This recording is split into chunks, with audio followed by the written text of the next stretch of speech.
né? Você que sentou aí em frente à TV, ou você que está na sua casa fazendo seus afazeres, TV ligada, ouvindo o que a gente está falando. Vou trazer agora para você o caso da Rosélia Maria Martins Caldas. Esse assunto que a gente vem tratando uma semana, capítulo a capítulo.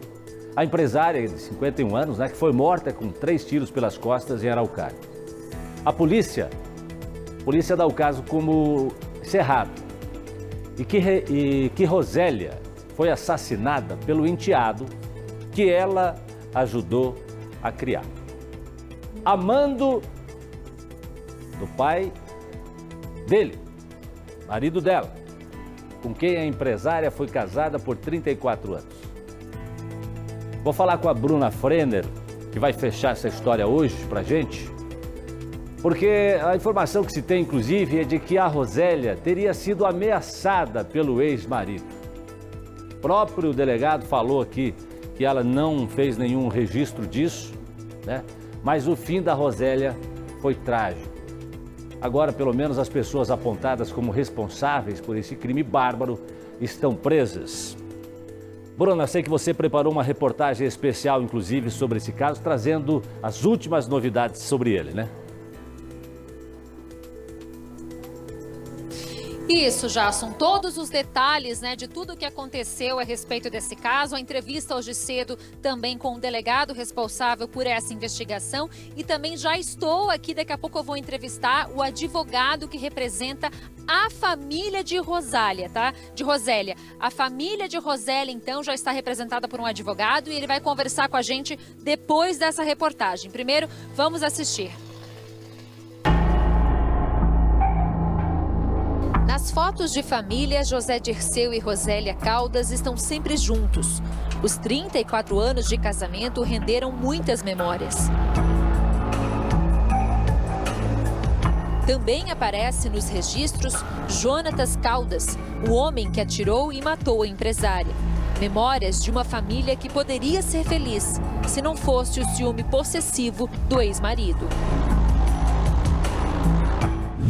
Sábado, 7 de janeiro, por volta de 11h30 da noite, Rosélia voltava do bairro Jardim das Américas, em Curitiba, onde foi deixar o namorado. Ela estava no próprio carro, esse Onix prata. Por algum motivo ainda desconhecido, Rosélia para o veículo. Quem para atrás é Dirceu e Jonatas, no Clio. Jonatas então desce do veículo e entra no carro da ex-madrasta. É Rosélia quem está dirigindo. Minutos depois, o carro dela já aparece em frente à Repar. Ela desce, o carro ainda chega a se movimentar. A empresária corre e, de acordo com testemunhas, grita por socorro. Rosélia corre na tentativa de se salvar, mas é atingida com 3 tiros, 2 nas costas e 1 na cabeça. Conforme apurado no inquérito, não tem nenhuma relação financeira, foi realmente porque ela teve um novo relacionamento, estava em um novo relacionamento, né? A arma ainda não foi localizada e os projetos encontrados no corpo estão no Instituto de Criminalística para perícia, né? A polícia confirmou que o carro de Rosélia estava com rastreador, por isso Dirceu sabia exatamente onde ela estava. A gente sabe quando ele colocou o rastreador no carro? Faz 3 meses que ele está com o rastreador no veículo. Assim que ela terminou o casamento, então, provavelmente. Provavelmente.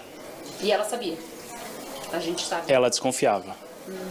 Mas ele tinha falado para ela que tinha tirado. A investigação da polícia revelou que depois de deixar o filho ir executar Rosélia, José Dirceu foi para o bairro Capela Velha, em Araucária, onde mora a namorada de Jonatas, para trocar de carro. Deixou o Clio e pegou um Sandero branco. Foi com essa mulher que a polícia conseguiu algumas informações que ajudaram a esclarecer o crime. Segundo relatado, né, segundo foi apurado, ela já era uma pessoa que já sofria uma violência, ameaças por parte de Jonatas, não violência física, ameaças, e ela colaborou com a polícia dando muitas informações importantes para o esclarecimento do crime. De acordo com a polícia, a ideia da dupla era matar Rosélia em São José dos Pinhais. A ideia era os 2 indivíduos participarem do crime, levando a vítima para São José dos Pinhais. Contudo, o senhor José Dirceu não acompanhou o Jonatas e a vítima conseguiu escapar, em determinado momento ali na frente da refinaria Getúlio Vargas, foi onde o Jonas foi atrás e efetuou os disparos. Né? Ainda não se sabe como que a Rosélia parou o carro, decidiu parar. Pode ter sido uma chantagem? O que a polícia acredita? Com relação à abordagem feita pelos indivíduos ao veículo da Rosélia, estamos convictos de que foi uma chantagem que fez ela parar o veículo ali. O José Dirceu já exercia um determinado poder sobre ela, né? Então ela sentia receio de algumas palavras que ele falava e possivelmente ele utilizou alguma forma de convencê-la a parar naquele local. Assim que as imagens dos suspeitos apareceram na TV, a polícia recebeu denúncia da localização de pai e filho. Eles estavam aqui no bairro Tatuquara. Meio-dia, a polícia militar cumpriu os mandados de prisão. Eu vou abrir a porta aqui para vocês, o portão, só para vocês darem uma olhada lá dentro, ó. É um pensionato, né, vários apartamentos, e foi aqui que o Dirceu, então, e o Jonatas se esconderam. A polícia acredita que eles fizeram isso, começaram a se esconder a partir de domingo. Então, o crime aconteceu sábado, dia 7 de janeiro, na outra semana, e no último domingo, então, eles vieram se esconder aqui. Mas não deu certo, alguém viu na TV e fez a denúncia. Na verdade, eles estavam sem nenhum local para ficar, já que todos os outros endereços tinham sido visitados pela polícia, né? Então eles optaram por ficar num pensionato e estavam desde domingo lá, segundo informações que a gente levantou. Não parece que de fato eles queriam se esconder, né, doutor? Não, já tinha a informação de que eles iriam se apresentar, né? Os dois já estavam orientados para o advogado e optaram por exercer o direito ao silêncio, ficar em silêncio, em resumo. Ontem eu assisti o Balanço Geral, daí que eu vi que eles estavam foragidos. Eu fiquei muito chocada ao saber, porque eu não sabia até então que era aqui, do lado. Vizinho da senhora. Meu Deus, não posso nem imaginar, é assustador. Nós acreditamos que um caso dessa repercussão, o grau de torpeza em que ele aconteceu, que o judiciário os mantenham efetivamente presos. Eu acredito nisso, isso efetivamente vai acontecer.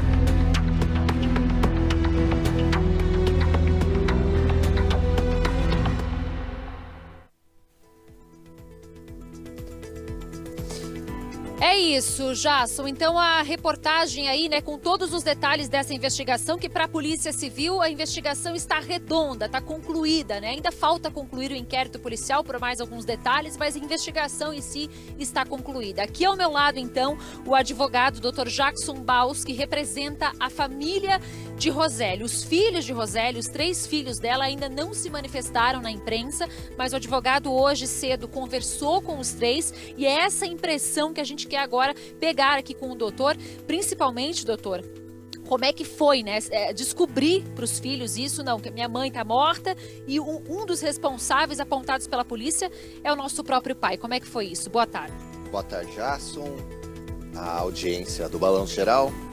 Para a família, nesse momento, de profunda consternação, ainda reunindo os cacos diante de um crime covarde, brutal como esse cometido pelo Jonatas e pelo Dirceu, e ainda não conseguem processar o que aconteceu. Ainda é difícil de acreditar que a mãe foi morta tão cruelmente, tão brutalmente pelo próprio pai e por seu irmão, por seu meio-irmão, né, que era filho apenas de Dirceu. Agora, doutor, um detalhe impressionante que o doutor acabou de me passar, Jasson. O Dirceu, um dia depois do crime, né, ele toma café com a família. Um dia depois do crime, ele senta à mesa junto com os filhos, toma café, como se nada tivesse acontecido. A família em nenhum momento desconfiou do pai, os filhos não desconfiaram do pai? Havia uma suspeita que recaía sobre o pai diante de alguns acontecimentos anteriores, mas é difícil para que um filho acredite que o próprio pai tirou a vida da sua mãe, aquela que viveu por 30 anos com ele, né, que tem 3 filhos com ela, então é difícil que a família acreditasse, mas havia sim uma suspeita inicial já do pai, embora quisessem acreditar que outra pessoa tivesse cometido esse delito. Ele chegou em casa pouco após a meia-noite, dormiu como se nada tivesse acontecido, dormiu ao lado dos seus filhos, da sua filha, e no dia seguinte tomou café, buscou pães, tomou café com os filhos como se absolutamente nada tivesse acontecido. Fazia buscas, inclusive, pela Rosélia, É como se ele não soubesse de absolutamente nada. Jasson, eu estou só arrumando meu retorno aqui, que deu um probleminha, eu já te escuto novamente, mas eu vou fazer mais uma pergunta aqui para o doutor, que é a seguinte. Doutor, a gente não sabe onde está a arma do crime e tem mais informações ainda, como o celular de Rosélia, que o doutor precisa aí estar fazendo pressão para que se encontre. Sim.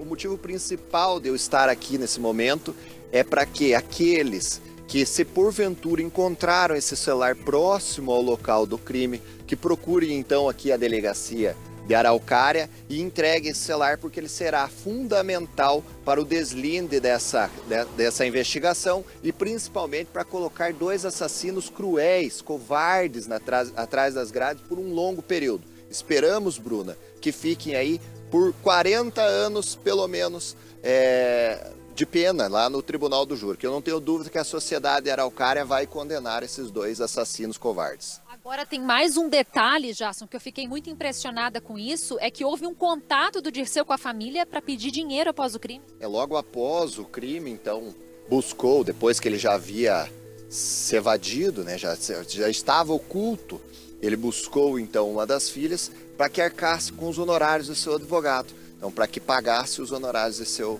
advogado. Não sei quem é o advogado, mas buscou a sua filha então para que pagasse esses honorários. A filha, obviamente, já sabendo que seu pai era o assassino da sua mãe, negou essa oferta de dinheiro, né, esse pedido de dinheiro, e disse que infelizmente não poderia ajudá-lo e que era para que se entregasse. Ele disse então: não, amanhã eu irei me entregar. Só que o amanhã acabou não chegando, seria na data de hoje. Ele acabou sendo preso ontem, na parte da manhã, ainda lá numa pensão, né, escondido. Jasson, não sei se vocês querem fazer alguma pergunta agora pro doutor. Pode fazer aí do estúdio. Doutor Jackson, boa tarde para o senhor. O Jonatas esteve presente no velório também. E outra situação, em que momento que eles decidiram dar no pé, pinotear? Dar no pé, sumir. A frieza desses assassinos, né, se revela aí então em ambos estarem no velório, chorando inclusive no velório dessa mulher, né, da Rosélia. Estavam ambos até lá, até próximo do enterro, eles estavam lá no velório. Logo depois não conseguiam, nenhum dos dois, isso foi percebido pela família, que nenhum dos dois conseguia olhar, encarar ali a Rosélia no caixão.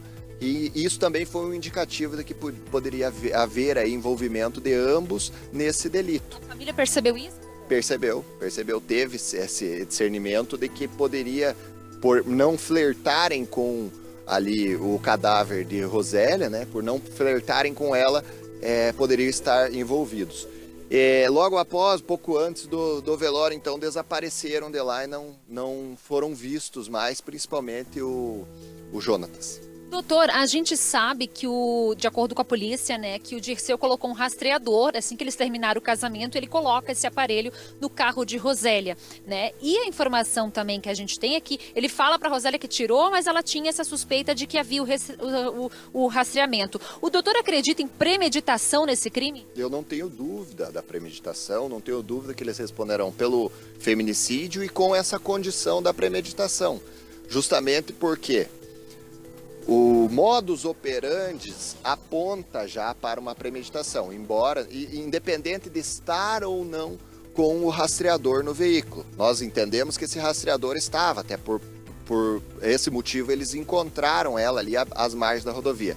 Mas não tenho dúvida que essa arma foi comprada exclusivamente para esse crime, não tenho dúvida de que eles arquitetaram todo esse desenrolar do crime muito antes da data dos fatos. A doutora Márcia tem uma pergunta para o doutor, vamos lá. Doutor Jackson, essas pessoas que chegaram a comentar como é que era a relação deles com o Jonatas, como é que era a relação do Jonatas com a Rosélia? O Jonatas e a Rosélia não tinham nenhuma animosidade, né, anterior para que ele pudesse cometer esse delito. Nós acreditamos, né, e aí é especulação minha apenas, de que ele tenha tomado as dores do pai pela separação, né, ter ouvido aí os reclames do pai e aí sim cometido esse delito, mas que há alguma algum motivo para que Jonatas tenha cometido esse delito, não há. Em absoluto, não há nenhum motivo para que Jonatas tenha matado Rosélia, a não ser os reclames do pai de ter se separado aí há cerca de 90 dias. Muito obrigada, Dr. Jackson Baus, pela entrevista. Nosso abraço ali aos filhos de Rosélia. E é isso, né, Jasso? A gente consegue aí perceber, né, toda a investigação, tudo redondinho aqui no Balanço Geral, que acompanha essa história desde o começo, desde o início. E agora, né, a gente sabe que a polícia vai concluir o inquérito policial com todas essas informações trazidas aqui no Balanço Geral também. Obrigado, Bruna. Obrigado ao Dr. Jackson. Doutora Márcia, para a gente fechar, agora a expectativa de todo mundo é que esses dois aí vão aí a júri popular, né? Isso. Segue agora o prazo processual de 10 dias para o fechamento em relação à data da prisão, o fechamento do inquérito policial, para que aí cheguem ao Ministério Público. E não há dúvida que responderão sim pelo feminicídio e também por essa premeditação, além de não darem nenhuma condição de reação à vítima, né?